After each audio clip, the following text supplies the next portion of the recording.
Welcome to Fatherhood Field Notes podcast, where I interview truly remarkable, incredible fathers, gaining wisdom from their stories for you and I to grow in our craft. I'm your guide, Ned Shout, father to 5 kiddos, currently ages 12 to 19, and husband to my rad wife, Sarah, working on our 21st year of marriage. So yes, I'm in the thick of it. I'm in this with you, and I'm working daily to rebel against the low expectation for fathers, create a world where fathers know who they are as they show up for their families. You and I have the greatest opportunity to impact our world through the way we embrace our fatherhood role. This episode is brought to you by the Adventure of Fatherhood, helping men discover their powerful fatherhood role and build their skills.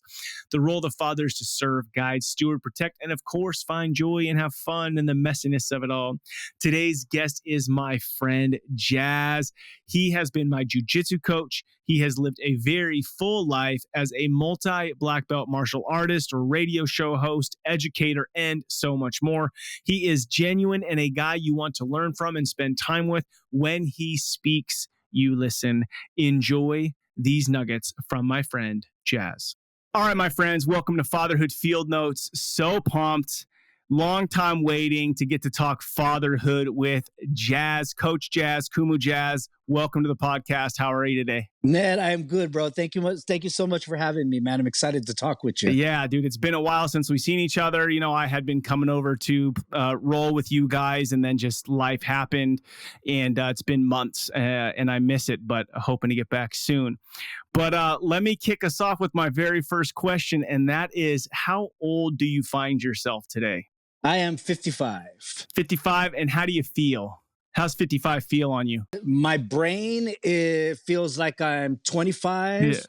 and my heart feels like it's about like 19, and my joints feel like I'm 74. So interesting. I ask that question every time. What's the difference between brain and heart? So I never had anybody break out the two. So you split those out. What's heart versus brain for you? Well, brain is, I guess, what gets me through life as far as making correct decisions, making sure I'm operating efficiently throughout the day, throughout my life, so I can cover all the things that need to be done within this short 24 hours of the day. And heart is pretty much where I'm leading entirely by emotion or by passion.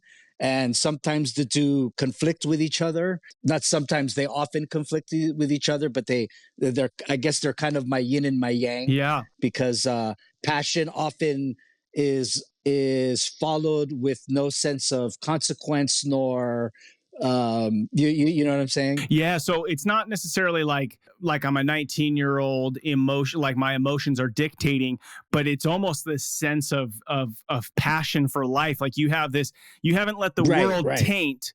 Yeah. Because a lot of people, you know, they let the world taint their passion for life. And what I'm hearing is you still have this 19-year-old young heart that believes anything's possible and just wants to pursue life.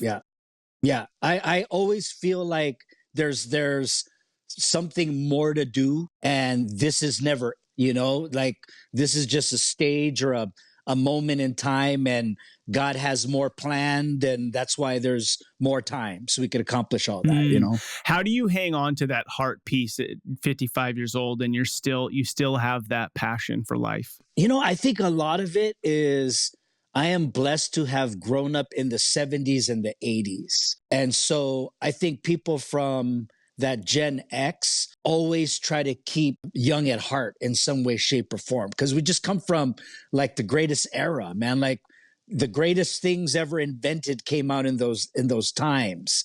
You know, and so we have and we grew up in an era where there wasn't a lot of technology, you know, so you relied on outdoors, you relied on being athletic, you relied on friends more because, you know, there wasn't a lot of things to do solo, you know. So you said the greatest things ever invented were from those decades. So what would you say are like the top couple of things that you're like, oh yeah, the 70s and 80s represent blank? Oh my God, hip hop. Okay.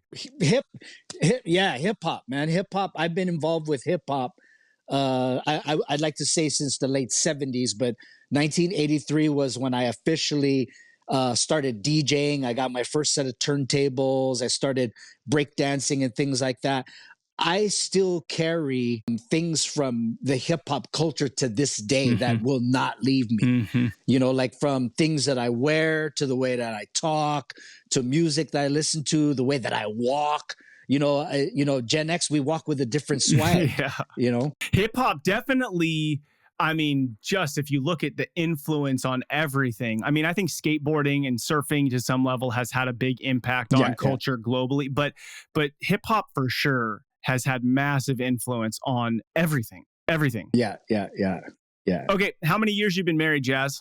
I have 4. 4 years. Yeah, I've been married 4. We've been together for almost 15 years. Nice. And then how many kiddos do you have, and what's that kind of age spread? So this is not my first marriage. So I do have children from prior marriage. My oldest passed away a few years ago at the age of 32. So my oldest daughter now is 24.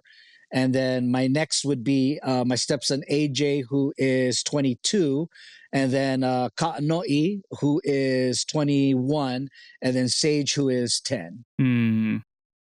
Love it, dude. Quite the spread there.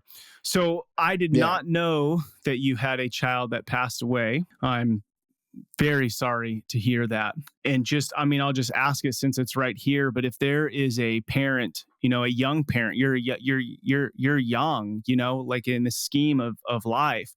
Is there any advice or any wisdom you would speak into any father who may be experiencing or may eventually experience this, where you unfortunately have this happen? A matter of fact, a really good friend of mine just lost his daughter to cancer a few months ago. And I kind of had the same conversation with him. I told him, bro, it does not get easier.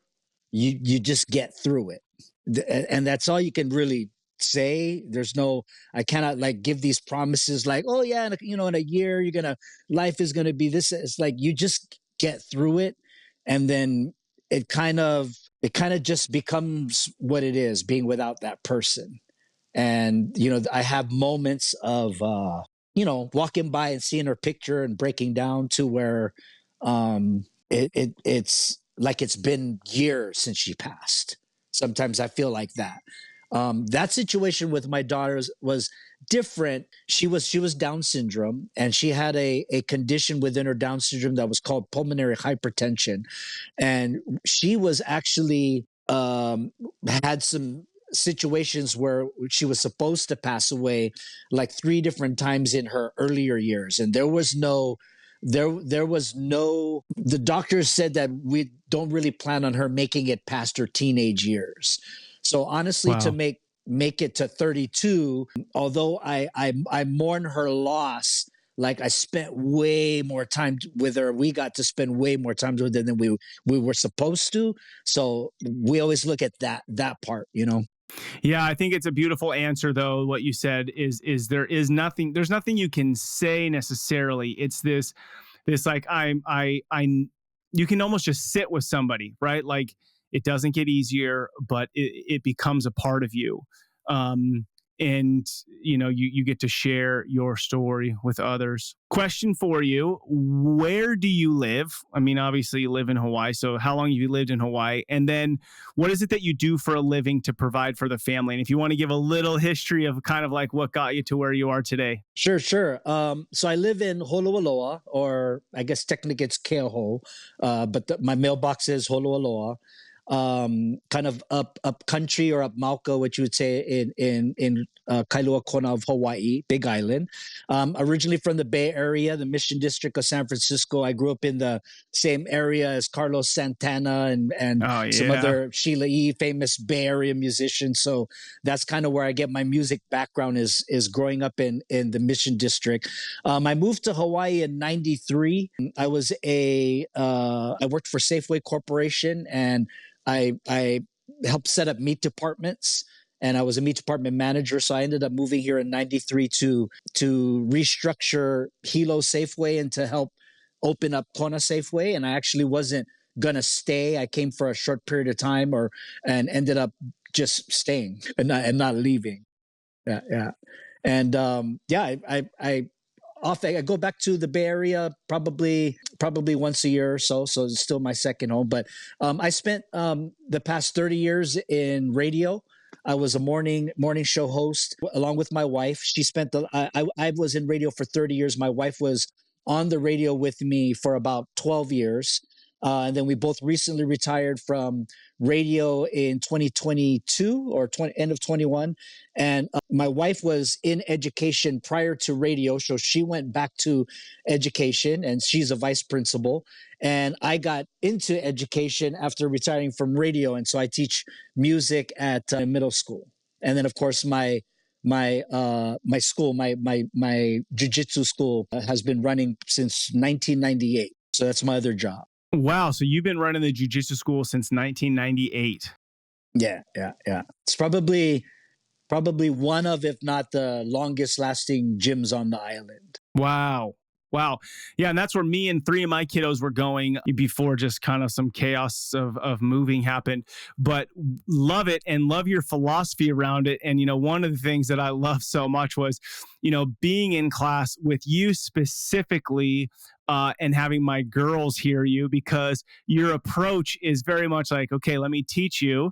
But then let me also teach you if you were protecting yourself or if you were out on the street. And when I see my 12 and 15-year-old daughter absorbing what you're teaching and preparing them mentally for how situations can actually happen, which is powerful for them versus just, do this same move 100 times. And I mean, that's still important, but let's talk about the scenarios of life. As you've been doing this for, almost 30 years, what are some of the key things for you that you want your students to learn? Because, in my opinion, fatherhood is not just like I have kids, but you take a position of responsibility for those that have been placed in your care. So in a lot of ways, when you are coaching, which I know coaching is immensely important to you, you are serving as a really fatherly role to so many. So when somebody comes under your care, and what are some of those key lessons that are really important for you to pass on through your coaching in jiu-jitsu? Well, my approach is, and I think that it's been part of why the gym has been open for so long and why I continue to have students with really no advertisement. Like I don't advertise, I don't run ads, I'm not a big social media guy. I post every now and then. We had a great practice kind of trip, but it's always been my philosophy of the martial arts just building a better person. And I mean a better person is not just being a better human being, but kind of building somewhat of a superhuman. I always look at that approach when I'm trying to train somebody. I'm trying to use martial arts to develop them physically, mentally, from work, everything from work ethic to confidence. Like my main thing is that when people learn from me, that they're learning something that they'll have a confidence in applying. Because if you don't have the confidence to apply something, you're not going to apply it correctly. You're not going to be able to protect yourself in a situation if you're unsure. If, you're throwing your hands up like, oh my God, I'm supposed to block it, where I want it to be in their natural instinct to bring that on. Like, this is going to be the last thing you do is attack me, but to take that philosophy of protecting yourself to work, to tackling tasks, to dealing with homework, to dealing with fatigue, using that same approach that I used to teach somebody how to fight per se, to use that in life in the hopes of, I always tell my students, just like I'm teaching my kids, is, we're put on this earth for a purpose. We're put on this earth to what I tell people is what are you doing to be part of the vibe? What are you doing to be part of the movement of the world? Are you just existing? Are you taking up space? Or are you inspiring? Are you moving the world forward culturally, artistically, economically? Are you doing something? And martial arts is, I guess, my avenue to get into students' heads of how to improve in that. So one of the things that you said, which I think is really critical in our day and age, that I let's get your opinion on this. You talked about work ethic and confidence at the beginning, and then you led into like application of something. And I feel like in some sense we live in such a world where we are so focused on like knowledge, like, oh, I know this, that, and the other, but a lot of people don't know how to apply it. I mean, anything. Like I can watch anything on YouTube and TikTok and Instagram, but can I actually go do it myself? Right. So I think application is huge. Yeah, definitely. I think that we live in an age of where so much information is available, and the newer generations don't understand that it doesn't just translate and go from here to here. Like it takes some time, and it takes from to go to here and to here, and especially if you don't have any of this going into it at the same time, some of the heart and the passion going into there, like you're just not going to get it. And I that's where I think in what I do in my jiu-jitsu class and in my life lessons, I guess, is like application, right? This is what you're shown to do, but let's now do this with the guy coming at you 100%, right? Let's put the situation to work, and then let's put the situation in to work in like terms of difficultness, I guess, and see how you do with that so that you could be better at it and make those things, I wouldn't say normal, but be comfortable. Like, I've told you in class, like our philosophy in jiu-jitsu is like making you comfortable in uncomfortable situations, right? And it literally translates when you go through jiu-jitsu and you've been smashed by somebody half your age and you just feel like you're hopeless, and then to a couple of months later you're tapping that person that was defeating you all this time. You know what I mean? There's a sense of I guess accomplishment that you could take into everything else, because that's what martial arts teaches you. It's not just hit the guy and do this and tap the guy. It's also like, hey, get your butt off of the couch, go do this, go do that, and you put the phone down and do this, kind of the same application, I guess. Yeah, I think what I'm hearing that I think translates really well and is the heart that you talk about, and passion is not like a fleeting. It's not like I'm really excited about this girl this week and excited about this other girl this next week. You're talking about time, right? You're talking about loving something for a long time, and heart and passion being that even you're just consistent with it. So what are the things, do you have it, like being a teacher in this for so long and seeing students come and go, I'm sure, is there any advice you would give to dads, like to help their sons and daughters to understand that passion and love for something isn't like a wishy-washy? It's not always a feeling. Right. It's like, it's a choice to pursue something. Yeah. One of the things that I encourage, and a lot of parents don't agree with me, is like, sometimes you got to force them. I have a lot of friends and I love them dearly, but like their kids won't come sometime to say, they weren't feeling it a little bit, and and they're uncomfortable with this, so she just doesn't want to do it anymore. And it's like, okay, well, did you make any effort to kind of explain to her why she needs to do it? It's not just because we're trying to get you something to do in the afternoon from 4 to 6. We're trying to get you to be able to, so that when you go away to college, we're not worried about you, that you can't protect yourself. You know what I mean? Things like that. And the other thing is so forcing them, I say, is kind of important, because my kids, two of my boys, were not like, oh, let me do jujitsu like dad. They weren't automatically like that. I had to kind of like, no, this is what this family does, and this is what you're going to do. And just like on my wife's side, my wife is a hula teacher, and everybody in my family, aside from jujitsu, is involved in hula. And that's just what you do. It's part of our bloodline. It's part of what we do. And I think if it's just important to lead by example, as far as like showing your kids that you need to be passionate about something. Like you can't just like wake up at 8, go to work, get home at 5, kiss the kids goodnight, and then you're done. Aside from spending time with your family, aside from, whatever you're doing to help at work to make that company better, all these other things, there has to be something that you do as an individual that has really nothing to do with your family that you're passionate about. Because if not, you just kind of are. And that's how you get old, and that's how you get out of shape, and that's how everything starts breaking down. Like if your body is built to, like, if you don't do nothing with it, it'll shut down. But if you're telling your body, like, hey, we're gonna go 100 miles an hour every day, then your body's gonna go, well, all right, well, I better kick it up a notch. You know what I mean? And we can't do that unless we force our bodies to, like, get into that mode. And sometimes as a dad, we can only teach that if we're living that ourselves. No matter what it is you're doing, it could be whether you're fishing, if fishing is your passion, or playing golf or whatever. There just has to be something that your kids see that, like, okay, there is time for me to put aside for this, for me to get better at this.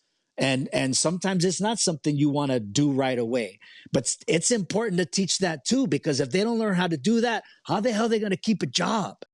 Like, if you can't teach somebody that you've got to do this because somebody's paying you this, but because you ain't feeling it, you're not going to work hard today. Like, the world doesn't work that way. The world. So, and I think that's it, is just leading by example. Like, my kids, like, lazy is not in our vocabulary in my household.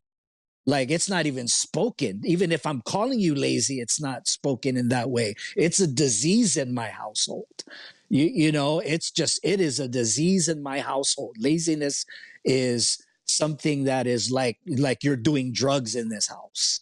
You know what I'm saying? How do you set that standard? Kicking everybody out of the house when you can, man, and put them outside, and, getting them involved with sports. And, all my kids do an extracurricular activity, maybe one they do want to do, maybe one I'm forcing them to do. And usually the one I'm forcing them to do is something that I think that they're going to benefit off of in the future, not something that I'm just sending them to. It's like, hey, I don't got nowhere for you to go for the summer, so you're doing this. It's like, no, I'm putting you in this because you're going to need this so many years from now, or because of what we do in our life. This is just extra schooling for you. This is just like taking workshops, for when you're adulting, Man, I think that is so important. I think it is a bit of a lost art. Something you said, I really just stood out to me, is this is what this family does. Like, hula is part of our bloodline. But I almost think, Hawaii's relatively unique.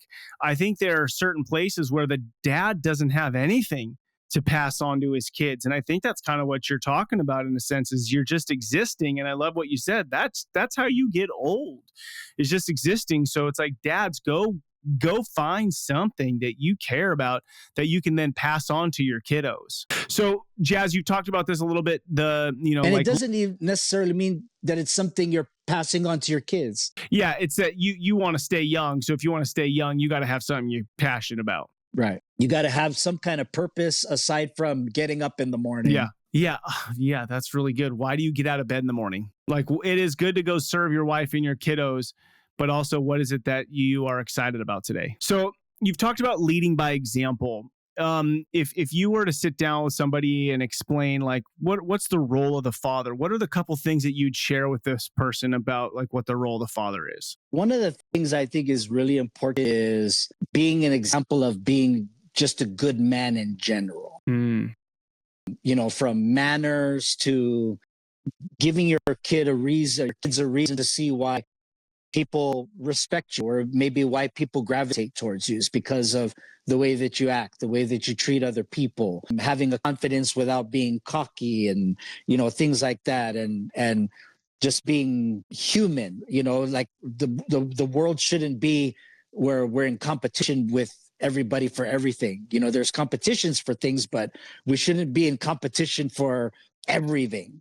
You know what I mean? That's where this new generation is taught, is that everything is a contest. Everything is, we're fighting for the number one spot in, this and that.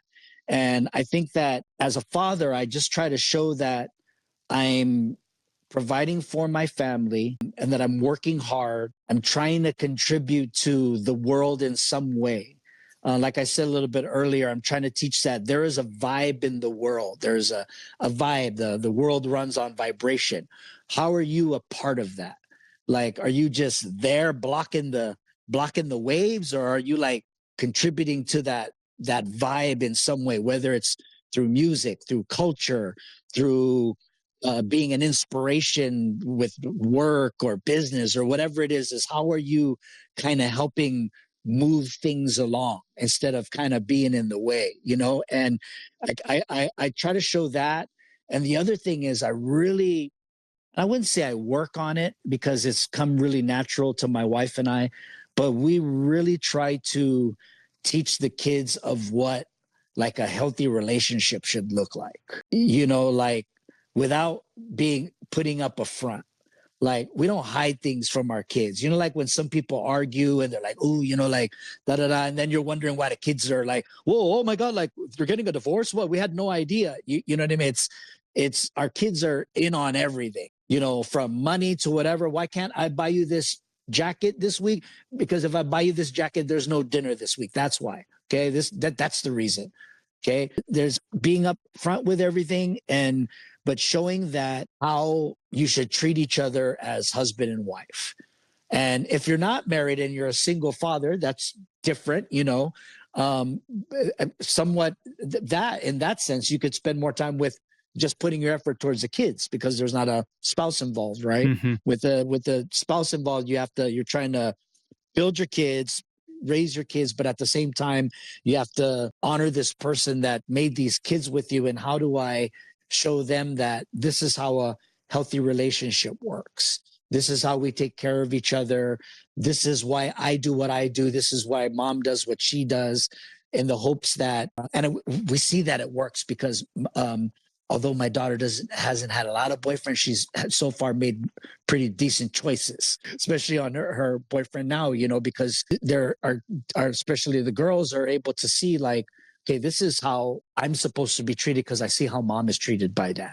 You know what I mean? Yeah, I think it's so important for our kids to see how we treat our wives, treat our spouses. It's incredibly powerful. A couple things you said, man, I've done hundreds of interviews and I have not had one single dad talk about manners, which is like you say that word and you're like, damn, are we not? And I don't know that we are, like compared to what we were 50 years ago, opening a door. Yes, ma'am. No, sir. Yeah.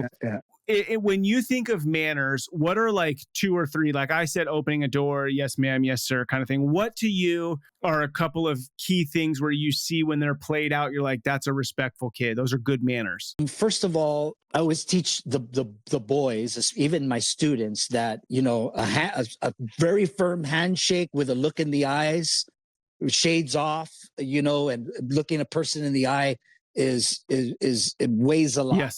Yes. When as far as manners, and then also with men towards women and treating them, and like kiss on the cheek, a light kiss on the cheek, and and a lot of the local stuff that we learn, that my kids have grown up locally, like hey, you go to the party, unfortunately you got to kiss every single auntie, bro, before you get out of here, things like that. But knowing that and teaching them as far as manners, that having respect for the generations before you is super important. That like even if we don't agree with or see things the same way as some of our elders or some of our kupuna or something, they still need to be respected in that way. And we may not follow their same views, but we don't question theirs. We don't argue, tell them they're wrong. And I see that in a lot of new generation where they're talking back, and a lot of the parents are saying, no, you're taught to, you speak up and you speak your mind to adults and da da da. It's like, there's a time and a place for that when you get a little bit older, but when you're at this certain age, an adult is an adult, and we are not teaching our kids that an adult is an adult. It's like, no, this is your mom, your auntie, this is so and so, and this is who you respect. Anybody outside that doesn't need that respect, and that's absolute bullshit. That's good. That's good. Another thing that you brought up that I think is so powerful, because I'm thinking a lot about it with my son. I have 4 daughters and a son, but I think a lot of times we ask our kids, like, what are you going to do? And we're asking the question more about, it's almost as selfishly like, what are you passionate about? What do you care about? But not, but the way that you phrase it is, how are you going to contribute to the world, or are you going to be in the way of the vibration, is what you're referring to. But I think to start speaking to our kids like, hey, when you leave, what's your contribution in the world? And frankly, if they don't have opportunities to contribute in the house now, they're not going to go contribute in the world someday. They're going to constantly be thinking, this sink of dishes isn't my problem. This toilet's not my problem. And they're going to go to some job. It starts at home. Man, that's good. It starts at home. I had a great story with my daughter when she went away to college, and she had roommates.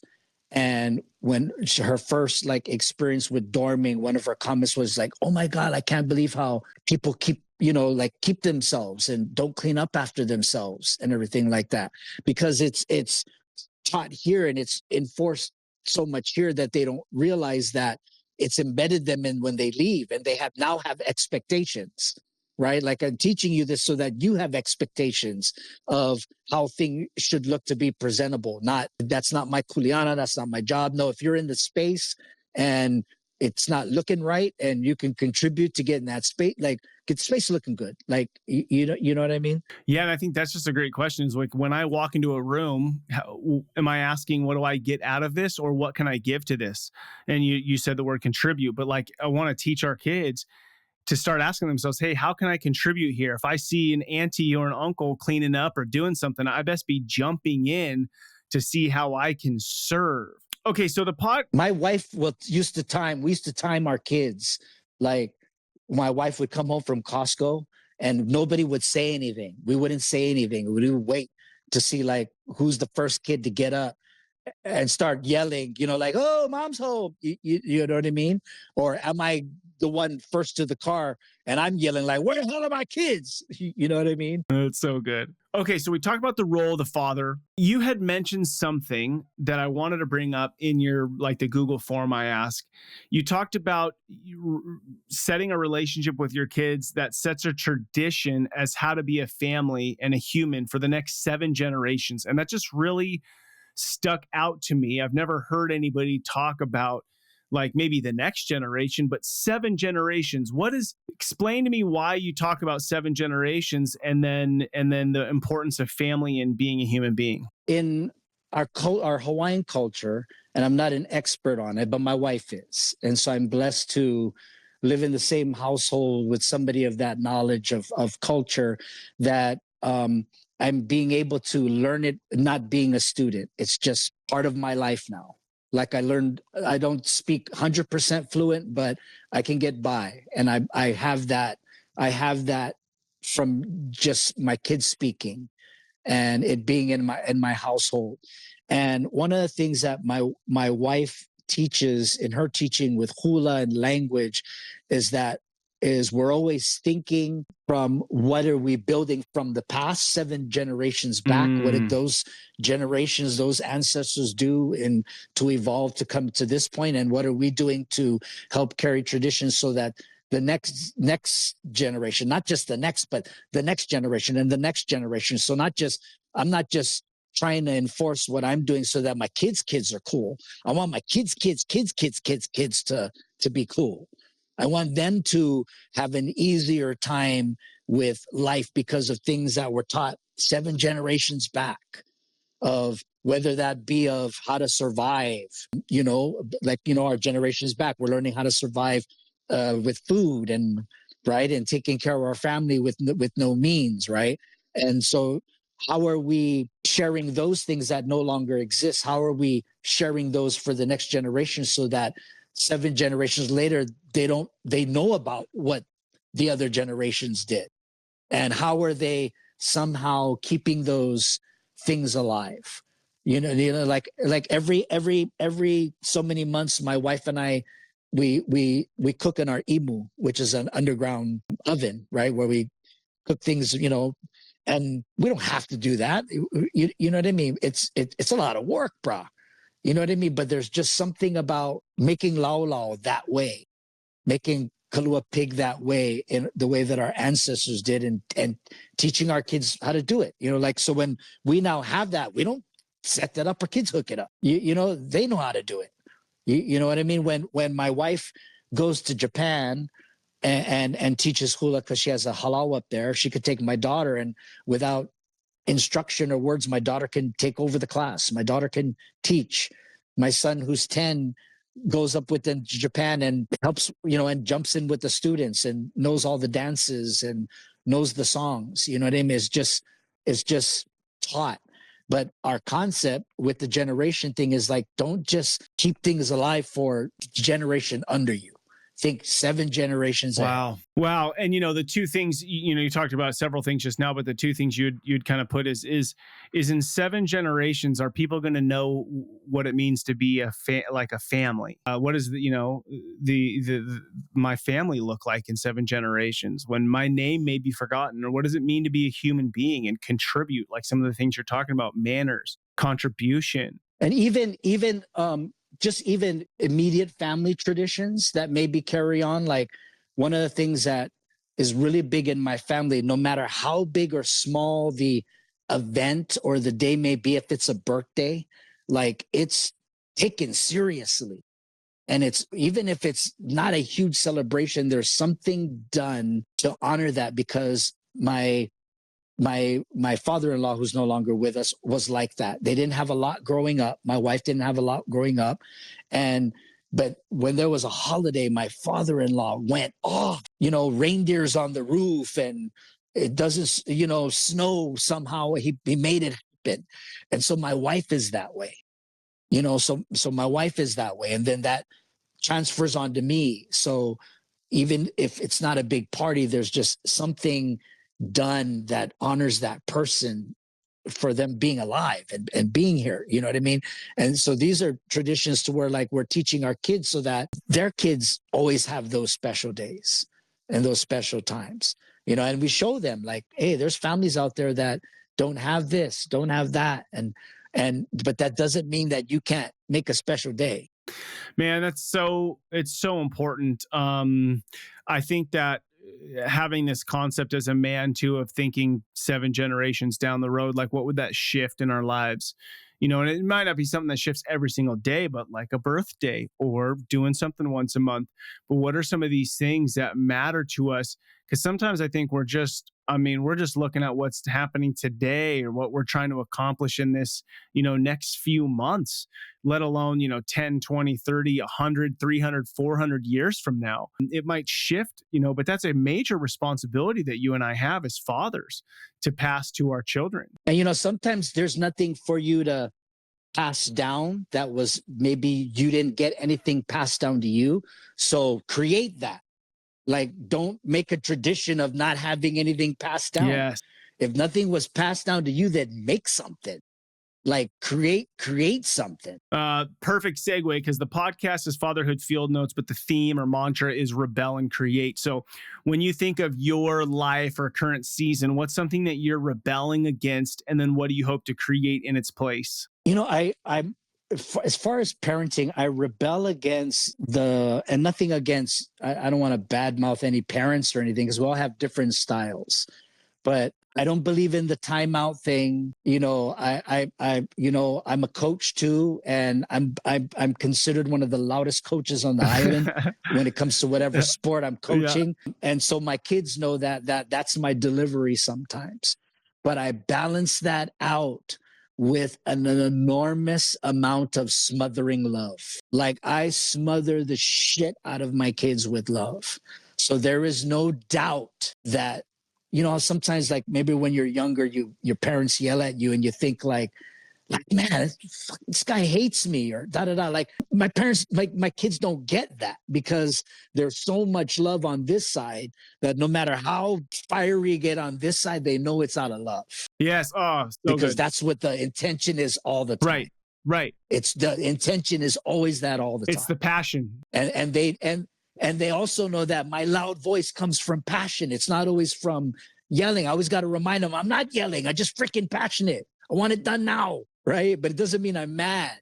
and because of the balance of that and also showing how much I love them. I mean, to the point of where like my youngest son is like, get off me already, like, nah. And I'm like, no, because when there's going to be a time where I'm gone and you're going to think about those times. I want you to have those moments. I don't want you when I'm gone to wonder where that was. Yes. You'll never question it. Yeah, dads, our kids need our love. I mean, big time. They need our love. Like, do not hold it back from them. Please, it is important. Take me back to the timeout. Why do you rebel against timeouts? I grew up with like there's got to be a consequence, and a time. It's got to be a consequence to where like, man, I ain't doing this shit again. Yeah. You know, like it's like a 3-strike rule, right? Like, if you do this again, you're going away for some years, right? Like I remember my parents grounded me. I did something and they grounded me for a year, like a year. I had talking a year of I couldn't go and do certain things. Like I can go like in the immediate front, ride my bike, this and that. But like there were things that I was cut off from because I did some stupid shit and I got suspended from school. And I never did no shit like that again. You know what I mean? Because you know the consequence. But if there's no bloody consequence, and you're like, okay, wait a minute. Like all I'm going to get is you're going to make me stand and face the corner for a half hour. I can do that. The consequence needs to match. Right. Yeah. And I don't mean beating your kids. I'm just talking about like, there's got to be more severity in the consequence as opposed to just taking away their phone. You know what I mean? Yeah, that's good. Make them wear an outfit that they absolutely hate every day. Well, speaking of being grounded and parenting, what's something that you appreciated about your own dad, and then what's something you wish he did differently? I had an interesting childhood, number one, because I had 2 dads in my life. I had my biological father and I had my stepfather. My stepfather was in my life from 8 years old on, and he's my dad. I started calling him dad probably at about 12 or so. And my dad, my biological father, who passed away a few years ago, they were actually cool. And they were from entirely 2 different worlds. My stepfather is a retired UPS driver, blue collar worker, left when it was dark, came home when it was dark. Always seen him working on cars in the garage. He was a military guy. So the house was just absolutely always immaculate. And so that's where I get that trait from. I'm kind of that bounce the quarter off of the bed kind of guy, kind of trip. And then my biological father was a street businessman. He was a dealer, and like he did, and I'm not bullshitting, he did everything from pimping to narcotics to you name it. If it was illegal and it made money, he did it. And I, of course, got nothing in that aspect of learning other than I was wise as in terms of how things worked in the street, because that was something that wasn't taught to me, but I was always around. So I always knew how to kind of walk amongst people that normal people would normally be afraid of. These are people that I'm comfortable walking with around or whatever. And so from that dad, I knew that as far as like street knowledge, I guess you would say, sometimes not a good thing to brag about, but in many times it's saved me from whether it be business or, having to do business with shady characters every now and then to protecting myself. It saved me. And my stepfather taught me the kind of the work ethic way. So I always had a good blend of like, okay, like this is, you got to work hard and you got to do this, but sometimes you also got to be a shark and you kind of got to hustle. And so I think those 2 things helped me to be a man. I don't think those things taught me to be a father. What taught me to be a father is freaking trial and error, bro. Trial and error. I always tell my first 2 kids, before my daughter passed away, like I always tell my first 2 kids, like, I'm sorry I didn't get it down when you guys were young. Like, I'm glad you get to enjoy the benefits of me being a good dad now that you're older, but I apologize that you don't get what your younger siblings get, because I had to learn from you guys. And I have a tight circle, and all the friends in my circle are all fathers, and they all successful fathers, and they all do different things. And I watch and I pay attention. It's you got to also learn from the way other people do things, and seeing like, oh man, like he's got a great relationship with his son. Why is that? He doesn't even yell. What the hell are they doing? So I'm always, yeah, so I'm always like, just kind of following and paying attention to other dads when I'm in public, and seeing how, watching a dad be patient with a kid that would be driving another father crazy in that situation, and watching how they're dealing with it and going, man, I could probably learn from that and try to handle that situation that way. Yeah, Jazz, you said something interesting. I think some men default into being a good husband, or being a good worker, or being a good dad or father. And you said that from your dads, you learned to be a man, but not necessarily a father. So, what would you say is the difference between a man and a father? Or you could answer it with, what are a couple key traits of a man? And then what are a couple key traits of a father? I'd say the man, because it was taught by example. It wasn't taught like, hey, let me show you how to physically do this. This was more of like, oh, this is, just seeing it all the time. Like seeing my stepfather get up at 6 o'clock in the morning to take the kitchen apart to clean. Oh, that's what you're supposed to do. That's what you do with the kitchen. You know what I mean? Or like, taking care of your cars, or oh, that's what you're supposed to do. Oh, you're getting up early without grumbling, and getting up at 4 o'clock in the morning. Oh, that's what you're supposed to do. You know what I mean? And I think that when you do those things, I think that you kind of can be a decent father without making the effort to be a father, because you're just being a good man, right? So you should be leading by example. And I think that I wouldn't say there's a difference, because I don't think that my dads love me any less by not doing an actual hands-on teaching kind of thing. I don't even know how to answer that part of the question. No, it's good, and I like the wrestle, because I want the guys listening to think about, what does it mean to be a man? And if you didn't have a good example, like, you have a unique story, right? I mean, you had two totally different dads, and they both led by example in different ways, and you learned really great things from both of them. But my question to men right now would be, what does it mean to be a man, and what was the example you had? And maybe you need to go shift some of those things, because maybe it's not serving you or the people that are placed in your care. Like, you might have had a passive dad who didn't teach you anything, or he didn't learn anything, or he wasn't around. So it might be time to go get some good mentors. Like you said, you have a circle of fathers that you lean on. Right. And I just think that is so important. Jazz, as we wrap up, I'm going to ask you my last couple questions in a moment here, but is there any last thoughts, like, as we've been sitting here, that you're like, man, I would really want to share this story, or I'd really want to share this thought or idea with a dad, if we haven't shared it already?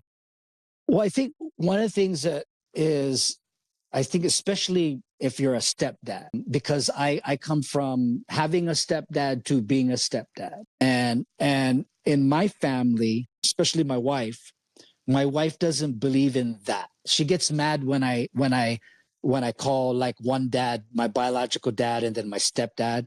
And she's like, why do you do that? I said, I'm only doing that because I have to in conversation distinguish which one I'm talking about. You know what I'm saying? But she gets actually mad when I say that. She's like, they're both your daddy. They both did their part to raise you in whichever way that they were able to, and that they knew how to, that they were, and just teaching that there's no difference. Like, I don't treat my stepchildren any different from my children that have my blood, and my wife does the same. We actually have a funny thing where my stepdaughter actually takes after me more than my wife, and vice versa with my son and her, that she didn't born, where they're super close, and he goes to her for things, and then my daughter, like, acts like me. It's again, that's not taught. That's just That was a tone. What Yeah. happens when That was a tone you set. that was the Yeah. tone. You know what I mean? And so there's no expectation of one is more or one is less. They're just different, you know? So that's how I look at like my dads. They're just different. They're not one is, I only say biological and step just Yeah. Build in context. conversation, just of which one is which, you know? That's so good. All right. Before I ask my last question, if you were to just speak life into the people listening right now, what's the thing that you would speak into? Like there's some dad on a run or listening to this on his drive home from work. What's the thing that you would tell this guy just to speak some life into him? Man, if you have children, your children are, yeah, they become everything. There's a point where they're not. There's a point where you're balancing your kid, your wife, and everything. But there's a point in your age where they become everything, and like nothing matters. And this point is proven when I have friends that have grandkids, and I see them with their grandkids. I'm like, holy shit! Like I didn't know you could love a kid more than your kid, and then your grandkid comes along, right? Like I haven't experienced that yet, but I have friends that I like their grandkids are everything. Like they've dropped everything just to be grandparents, and they're not even, you know, some of them are my age, and there's nothing wrong with that. You know what I mean? But there is a time where they they become that, and you in hopefully you brought them into this world with good intentions, and to, I guess, keep that and nurture it, keep what that original intention was, you know, like of why you had kids. Sometimes, you know, not all childhood is planned, of course, you know what I mean, but there's a time in your life within that where you make a commitment to raising this child and everything, and making this commitment, and there's going to be a time where they're going to mean everything, and that's all you're going to have. You know, like I, you know, I always tease my kids. I'm joking, but I'm not. And I always tell them like, hey, like, don't put me in no home. You know, like when I'm older, I expect you guys to be taking care of me. Like I wouldn't put my parents in a home. My parents live in California, but I'd drop everything I was doing. And my wife would agree, and my wife would do the same thing. We would drop what we were doing to take care of my parents if I had to. And I want to encourage men to raise their children and love their children enough to where that's what they want to do. There's no questioning that. There's no questioning of like, this is my chance now to take care of the person that brought me life. And I think that your goal should be to, in your lifetime, build a relationship where that's unconditional, that your kids take care of you. Yes. Um, yeah, so good. I think that this realization that there's a time where your kids, grandkids, this all becomes what's most important. So my challenge to guys listening to this right now would be like, take a step back, and is there something else that's getting in the way, that you're making a dream or a vision or something, that you're putting a priority above your kids, above your wife, that you've been chasing for a long time, and maybe it's empty. Maybe it's not the thing that's really going to give you fulfillment. Because I really truly believe that the one thing that's going to give men the fulfillment, like all us men want to be respected, valued, needed, loved, and know we're leaving a mark on this world. I think too much of the time we're looking outside of our home for that, where that Right, core right. desire is so that we serve our families, and that'll come from serving our families. So Jaz, thank you so much, my friend. My very last question for you is, you talked about people having grandkids, but I want you to fast forward 20 years. Okay, so 75. What type of grandfather do you want to be at 75? You got a bunch of grandkids running around now. What is it that you are looked at as this grandfather of the family? Number one, I don't want to be old. I refuse to be old. And I don't mean that in a sense where I'm going to be dyeing my hair and, Yes. you know, getting fake things. I don't mean that old. I mean, like, I don't want to be old, bro. I want my kids to have all the way up until their last days with me that I was still shocking them, you know, that I was still surprising them with, holy shit, my dad still does this at 75. Rick Springfield, you know, Rick Springfield, because I wish that I had Jesse's girl, the 80s super, he's he's 85. He's 85 and still rocks out at stadiums. Yeah. That's kind of my goal, not to rock stadiums, but I don't want to be stuck in a chair, man. I want to be that, like, when the kids are over, the grandkids are like, where's Pop at? Oh, Pop is freaking, running, or he's freaking at the gym, freaking choking guys out still. Yes. You know, dude, I mean, I think that is a beautiful thing to be moving towards. And I love the distinction you made. Like, I don't want to be old in the sense of what we kind of deem. I want to be wise. I want to be fit.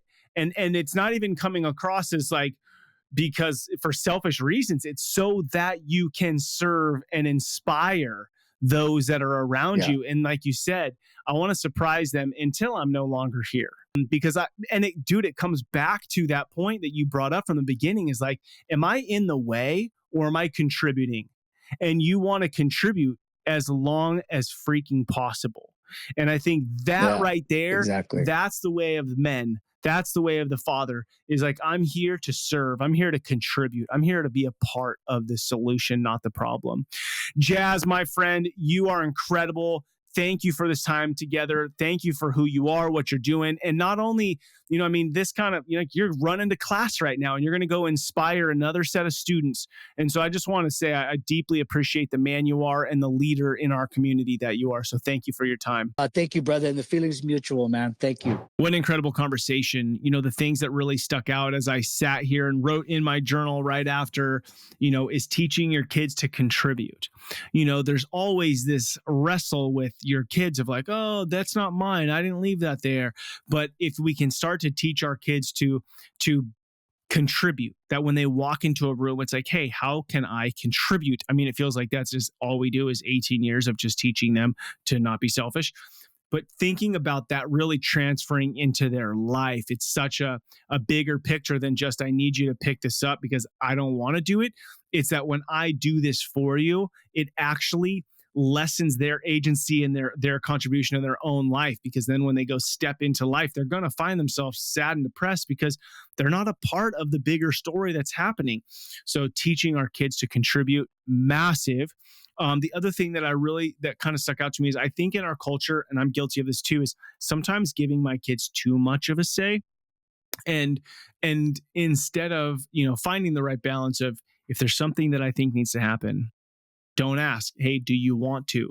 Because I might be setting it up for failure or not actually be giving them agency. I think it's important to give them a say and agency in certain things. But if there's something that needs to happen, you want it to happen, then you need to just say, hey, this is happening. So I really liked how Jaz said, hey, sometimes you just got to force your kid to do something. I think if you start younger with that, and then also balance the chips, right? Like, I'm going to say yes as much as I can, but then I'm going to say no, or say you're going to do this as well. But I want to have, credit in the bank to be able to do that. If you want to learn more about Jaz, check out Shoot Hawaii Dojo on Instagram. Super rad dude. Very grateful for him. If these conversations are helpful, two things that would really help spread the word that fatherhood matters. One is write a review. If you're on Spotify, if you're on YouTube, if you're on Apple, write a quick review, rate the podcast, and then share it with somebody. Shoot somebody a text. Hey, dude, you're a great dad, and I thought you'd enjoy this conversation. All right, my friend, thank you for listening. You matter. Don't be like everybody else. Be yourself. That's who your kids, spouse, and community needs. This is your guide, Ned Shout. Together, let's rebel against the view that fatherhood has little impact, and let's create lives engaged in mastering the craft of fatherhood. I look forward to hanging out with you next time.